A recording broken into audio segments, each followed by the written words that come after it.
Pulso económico que, como es tradicional, arrancamos mirando cómo le ha ido al IBEX 35 y la bolsa española hoy retrocede 0,92%. El índice general termina la sesión en 9.212,7, con algunos valores que han aprovechado bastante bien el día. Es el caso de Acciona Energía, que sube 4,04, Repsol 1,20 arriba y Acciona, la de siempre, la de toda la vida, 0,55. En el lado de los que hoy han tenido peor comportamiento, la que peor, Arcelor, que se deja en la sesión, 3,95. En segundo lugar, IAG, la holding de Iberia y de Vueling, 3,05 de caída en la sesión. Y en tercer lugar, Celnex, que se deja 2,74. Bien, y a continuación les voy a adelantar algunos de los temas que amenizarán nuestra mesa de análisis económico, la que mantenemos aquí con los mejores expertos para que ustedes, desde donde sea que nos vean, no se pierdan detalle. Bueno, y hoy en la mesa de análisis económico tenemos que hablar, cómo no, de la inflación de la eurozona, que se queda en el 4,3% en septiembre. Recuerdo que la de España en septiembre era 3,3%. La subyacente en Europa, 4,5%.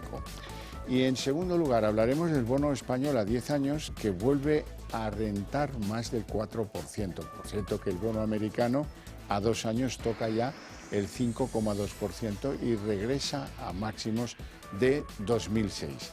Y les presento ya a nuestros invitados hoy. Don Antonio Banda, CEO de Field Capital. Muy buenas tardes. Hola, buenas tardes. ¿Todo bien? Sí, estupendamente. Me alegra.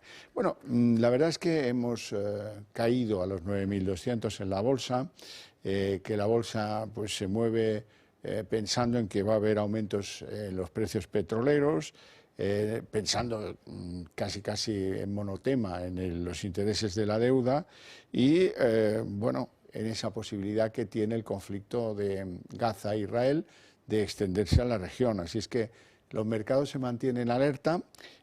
Hoy hemos podido leer que algunos expertos dicen del 1 al 100 cuántas posibilidades tiene de que ese conflicto estalle en un conflicto regional o incluso mayor. Y dicen los expertos que el 30%. Pero bueno, esto ya saben que es la teoría de los juegos y luego se viene arriba o se viene abajo el que lo dice con enorme facilidad. Don Antonio. Bueno, sí, tenemos unos mercados muy pendientes, sobre todo de los temas geopolíticos, ¿no? Y fíjate que estamos ya presentando datos de trimestrales, de cierre del tercer trimestre. Tendrían que estar enfocándose por los analistas más a la visión de qué pasa con las compañías, un poco el lado micro de la situación. Sin embargo, la geopolítica y sobre todo lo que ocurre en Gaza está marcando toda la evolución de los mercados, ¿no? Ante esta situación lo que está viendo es que las sesiones bursátiles de los últimos 8 días, ¿no? Desde el lunes después de del primer ataque de Hamas, del ataque de Hamas a Israel, está marcado pues un poco por la situación y los comentarios que nos vienen tanto de, primer lugar, el conflicto local y luego lo que los americanos están trasladando que van a hacer, ¿no? Y hay una situación bastante complicada de analizar por las propias bolsas, que es cómo reaccionan las bolsas americanas a lo que después Europa refleja al día siguiente, ¿no? Tenemos un retraso entre que las bolsas americanas, pese a la situación del conflicto, siguen marcando pues por la evolución de el dólar, que sigue bastante fuerte, la evolución del precio del petróleo, que sigue acercándose a máximos, y también los tipos de interés en Estados Unidos, ¿no? La curva de tipos es una curva que tenemos ahora mismo marcada porque el 2 años, o sea, tenemos una curva que es invertida, es decir, el 2 años que acabamos de hablar está por encima del 10 años y del 30 años, con lo que esa inversión de la curva está indicándonos que puede haber dos efectos, o bien que se relaje la curva y la pendiente de la curva en el tramo corto y que suban los tipos de interés más a largo, o que sea al revés, que sea la curva de tipos se rebaje por debajo, el corto plazo se rebaje por debajo de donde está en el largo, ¿no? Y eso va marcado sobre todo por un elemento clave, que es si vamos a tener o no recesión en Estados Unidos, ¿no? Los elementos claves ahí vienen de un lado. La recesión va a venir porque tengamos una situación geopolítica complicada en Israel con la Franja de Gaza. Parece ser que no, ¿no? O sea, lo que estamos también jugando muy a corto plazo es que tenemos a prácticamente 13 meses vista una elección en Estados Unidos y no está muy claro quién va a representar ahí. Sobre todo, no sabemos si Biden va a ser capaz de aguantar y presentarse. No sabemos si también los republicanos, que tienen un lío complicadísimo en la elección de quién va a ser el que se va a presentar, además de que tienen complicado la situación en el propio Congreso. Y eso se está reflejando en el mercado. Quizás en Estados Unidos bastante más que lo que está reflejando el conflicto, ¿no? Porque al final, en la parte del conflicto en el Mediterráneo, lo que está implicándose es que se ponen todos de acuerdo y que van a apoyar a los judíos de todas, y que además los americanos están dejando muy claro que ellos van a sacar pecho ahí, y no solamente los demócratas, también los republicanos se están subiendo a esa situación.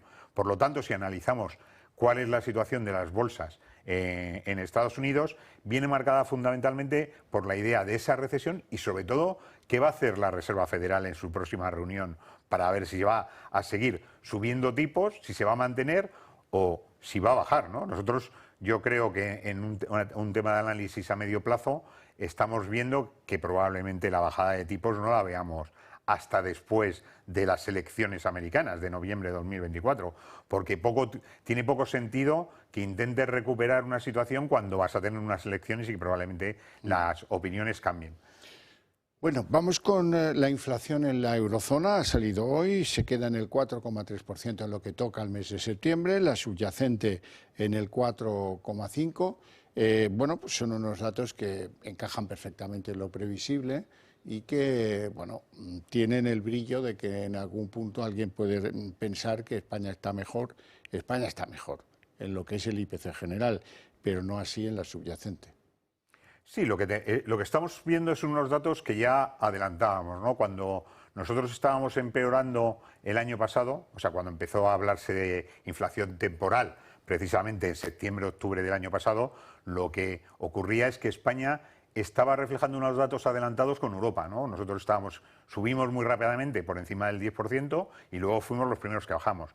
Y ahora estamos en unos datos también avanzados en los que nuestros datos son mejores, porque teníamos ese diferencial con el resto de Europa que viene o bien por cómo se cogen los datos o bien la diferencia de estadística, porque al final las subidas de precios en los distintos países se reflejan prácticamente de la misma manera, lo que pasa que sus entidades estadísticas tienen en algunos casos algún retraso y entonces, como la media europea es el producto de las sumas en el distintos meses, normalmente hay en otros países europeos que se ajustan con posterioridad al dato que es revisado. Nosotros aquí tenemos una inflación, normalmente no se revisa, es un dato que consideramos que se calcula de una forma correcta y lo presentamos, ¿no? Entonces, ese diferencial temporal que viene a ser un mes ahora mismo es muy importante, porque cuando te pones a comparar datos, ese diferencial de un mes te está marcando quién estaba y entonces puedes sacar pecho con eso, pero la realidad es que dura poco. Claro, dura poco porque al final la temporalidad en los datos estadísticos se anula, ¿no? Se anula cuando ya tienes series largas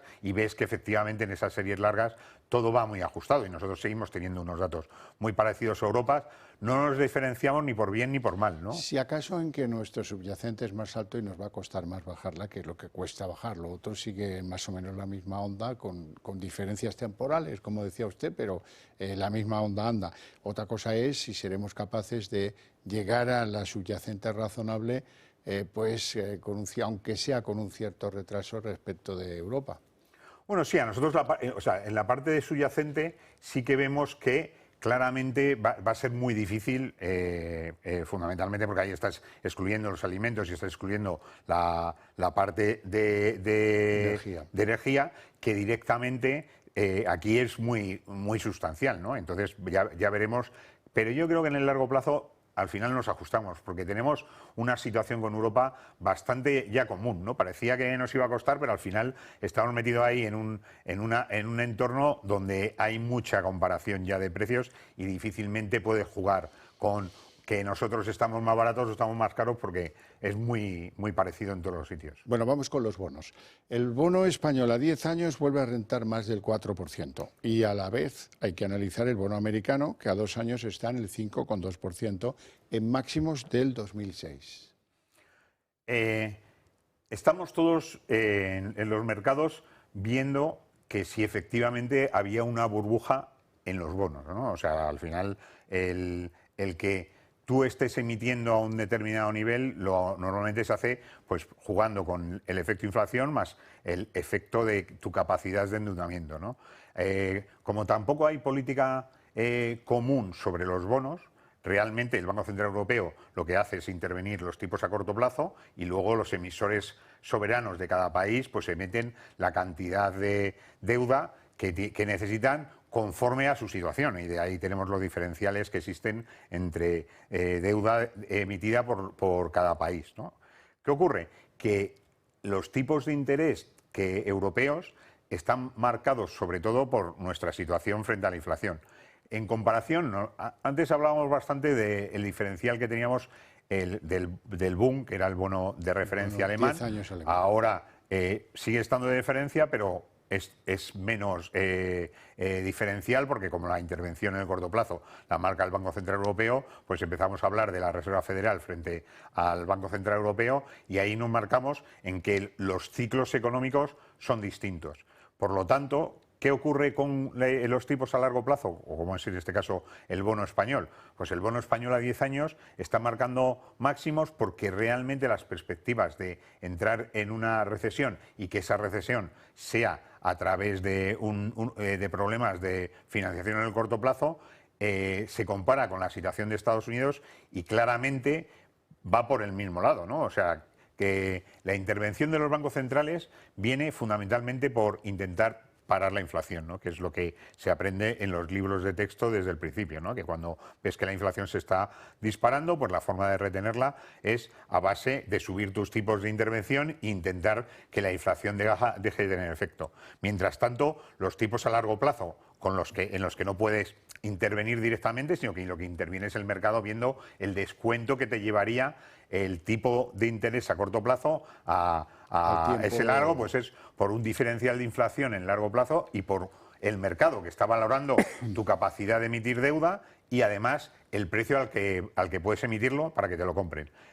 Bueno, vamos con algún nombre propio del IBEX 35. El caso de Bankinter. Los analistas prevén, está a punto de presentar sus resultados hasta septiembre y prevén 637 millones, aproximadamente un 56% de aumento de esos beneficios, de esas ganancias. ¿Cómo ve usted Bankinter?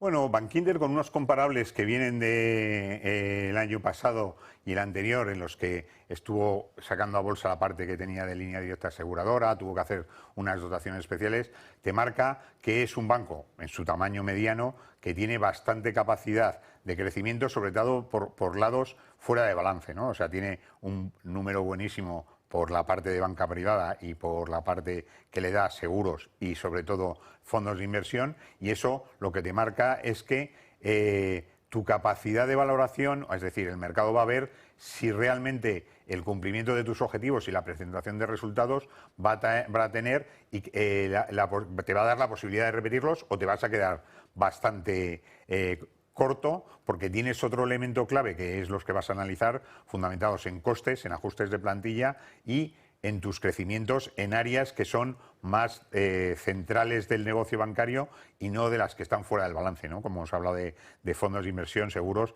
y ese tipo de actividades. Yo creo que Bankinter, dentro de lo que es la banca, sí que ha marcado un diferencial siempre por el lado de que parece que está más digitalizado, luego eso habría que verlo más cuando te metes dentro del propio banco, pero sí que lo que ha marcado a Bankinter desde el primer momento y más actualmente es que sus comparables, los otros bancos medianos que existen, tienen muchísimos más problemas que el propio banco y entonces por eso tiene una sobrevaloración que yo creo que va a seguir, ¿no?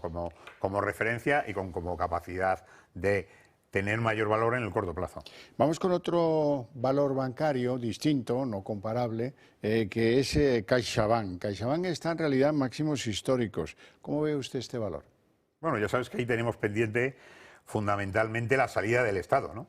El Estado, pues bueno, le interesa que estén máximos, todavía no son números que le convenga para la salida y desde luego cuando se decida que el Estado deja de estar invertido en Caixa vamos a tener una caída importante de valor, ¿no? Porque eso implica una salida al mercado para recuperar ese valor monetario que te lo va a descontar de su balance, ¿no? Pero mientras tanto yo creo que Caixa lo que tiene es una posición extremadamente alta en negocios también fuera de balance, como son fondo de inversión y fondo de pensiones, todo ello como consecuencia de la absorción de Bankia, y que sus números están siendo también bastante buenos porque está desarrollando un negocio bancario centrado en banca tradicional y en el crecimiento a través de hipotecas, que además, a pesar de crecer en hipotecas, tiene unos datos de impagados bastante sostenidos, ¿no? Que al final es una de las claves en las que los inversores están fijando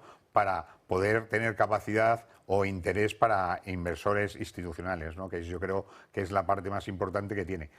Pendientes también de que probablemente cuando empecemos a entrar en un ciclo económico bastante más, que ya hayamos superado ciertas circunstancias como las actuales, empecemos a ver que se abre el mercado europeo, un mercado europeo en la parte de financieras que va a estar muy abierto y con un precio muy interesante para que nos vengan a hacer grandes operaciones de corporativas, ¿no? Corporativas, que es donde probablemente esté Caixa. Hablemos un poquito más de fondos porque los fondos de inversión llamados libres están triplicando su patrimonio en 10 años, en una década.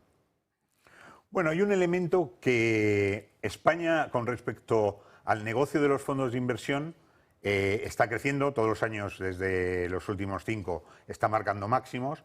Tenemos un elemento clave también, que es la posición de los clientes españoles en depósitos, que es altísima. Y entonces, ¿qué es lo que ha ocurrido? Ante una situación en que los tipos de interés no te daban rentabilidad, el depósito estaba ahí a cero y se mantenía. Entonces, ante la subida de los tipos de interés, sobre todo a corto, y buscando la remuneración de las entidades financieras de esos tipos a corto, los depósitos o los bancos no pagan y no están dispuestos a pagar los depósitos, pese a que hay una parte por debajo que efectivamente están pagando, ¿no? O sea, tú vas a un banco, tienes una posición importante y les amenazas con que te vas y te van a pagar el depósito, eso está claro, eso lo hacen a las empresas y a los grandes patrimonios. ¿Qué ocurre? Que frente a eso, los bancos se han dado cuenta que hay una oportunidad en una serie de activos que son fondos que llamaríamos fondos de retorno, ¿no? Que son fondos de inversión libre que no tienen valor liquidativo diario como los fondos normales, y que lo que buscan, antes era un sector en el que te pedían que fueses un inversor preparado, ¿no? Es decir, solamente podías invertir, si ibas a invertir más de 300.000 euros, tenías que demostrar que tenías conocimiento o que tenías a alguien que te acompañaba con conocimiento para que tú fueses capaz de invertir ahí, y sin embargo se está abriendo el mercado. ¿Por qué? Porque los fondos de inversión libre lo que están ofreciendo son el típico private equity o venture capital o fondo que invierte en compañías privadas que no cotizan, que entonces lo que ocurre que es un tipo de fondo en el que estás no puedes salir diariamente, tienes que esperar a las ventanas de liquidez, que en algunos casos son trimestrales, en otros semestrales, en otros anuales, y en algunos tienes 2 años en los que no puedes salir y a partir de los 2 años pues empiezan a hacerte un precio, ¿vale? Entonces, ese producto que lo que hace es que directamente te presenta que vas a obtener una mayor rentabilidad, pues es bastante goloso para todos esos empleados de banca dedicados a la banca privada que deciden ofrecer a sus clientes algo distinto, ¿no? Y esos son los fondos de inversión libre, ¿no? Un producto distinto que lo vendes un poco como que es un producto no accesible para todo el mundo, un producto especial, y de ahí ese crecimiento. ¿Qué es lo importante aquí? Es que la gran masa monetaria del dinero ahorrado en producto financiero por los españoles está en los depósitos, y eso no hay forma de cambiarlo. Lo ha intentado cambiar el sector de todas las maneras y no lo ha conseguido, y seguimos estando ahí. Eso sí. Bueno, hablemos de los fondos de pensiones, porque ha habido un cambio regulatorio, hay que aplicar una directiva europea. ¿Cómo queda esa cuestión? Bueno, hablando de fondos de pensiones, tenemos desde luego, en España los peores fondos y planes de pensiones individuales. ¿Y por qué estamos aquí? Porque desde el gobierno siempre se ha planteado una cosa, que es, si tú tienes un plan de pensiones es que eres rico, ¿no? Y hay que tener en cuenta que en planes de pensiones en España hay 9,5 millones de partícipes que tienen de media 11.000 euros. O sea que el que ha ahorrado en un plan de pensiones 11.000 euros, pues ya podríamos calificarle de muchas cosas, pero rico, desde luego, no. Y entonces en los últimos años lo que se ha pretendido es dañar a la industria de las pensiones, intentar hacer cosas que van absolutamente hacia el lado contrario de donde va Europa, ¿no? Europa ha creado una directiva basada en los planes de pensiones europeos que se basan en que se va a unificar la regulación para los planes de pensiones individuales, hablamos no de empleo, para que tú puedas, desde España, aportar a un plan de pensiones alemán, estando ese plan de pensiones en Alemania, con las características que el gobierno español marque para sus planes, para la inversión en planes de pensiones de sus nacionales, ¿no? ¿Qué ocurre? Que eso, como no está unificada la fiscalidad para los planes de pensiones, significa que cada país tiene que aportar a ese centro o a ese nexo común cuál es su fiscalidad. Y entonces tienes la posibilidad de que desde Alemania se cree un plan de pensiones que pueda invertir un español desde España y que además pueda acumular las ventajas fiscales que tiene ese plan de pensiones cuando hace la aportación. ¿Qué ocurre? Que en Europa las ventajas fiscales van de la mano de la rentabilidad. O sea, tú cuando aportas a las pensiones normalmente no tienes ventaja en el momento de la aportación, pero sí lo tienes cuando te jubilas y lo vas a sacar, ¿no? En España, sin embargo, nuestro modelo es muy distinto. Es decir, en España tú tienes una ventaja fiscal cuando aportas y además que se ha ido reduciendo. Ahora mismo el máximo que puedes aportar a un plan de pensiones son 1.500 euros al año. Absolutamente ridículo, ¿no? O sea que eso tenía que estar abierto y tenía que haber posibilidades que aportases lo que quisieses. ¿Qué ocurre? Que la unificación nos va a llevar a una mayor competencia y a una bajada de las comisiones en los planes de pensiones. En España, el 95% de los planes de pensiones individuales cobran la comisión máxima, tienen rentabilidades que dan pena, la mayoría de ellos no tienen rentabilidad, y además lo que conseguimos en su momento hace 23 años, que fue cuando se lanzó la traspasabilidad de los planes de pensiones, se ha quedado en nada, porque hay muy poca movilidad de los planes de pensiones, no hay visibilidad, porque lo que falla es la atracción, es decir, que tú que tienes un plan de pensiones, lógicamente tendrías que analizarlo, verlo en tu banco y ver si está yendo mal. Y si va mal, pues tendrías que buscar otro que fuese mejor. Eso no se hace. ¿Por qué? Porque están atados mediante... O sea, se han dado ventajas a quien se mantuviese en el banco con su plan de pensiones, en vez de fomentar la competencia. Lo que hacen es que tú te quedas conmigo, te pago un poco más, pero además no te lo pago en el plan de pensiones, que sería lo más interesante, sino que te lo pago en tu cuenta corriente, como si fuese un dividendo o como si fuese la rentabilidad de un bono, te hago una retención y te suben tus pagos de Hacienda. Ya, bueno, vamos a acabar con un tema de economía real, de la economía doméstica, y es que, oiga, vamos a ver, ¿por qué uno a la que levanta la alfombra se da cuenta de que hay muchas cosas que están mal organizadas? Por ejemplo, ¿por qué los servicios funerarios pagan un IVA al 21%?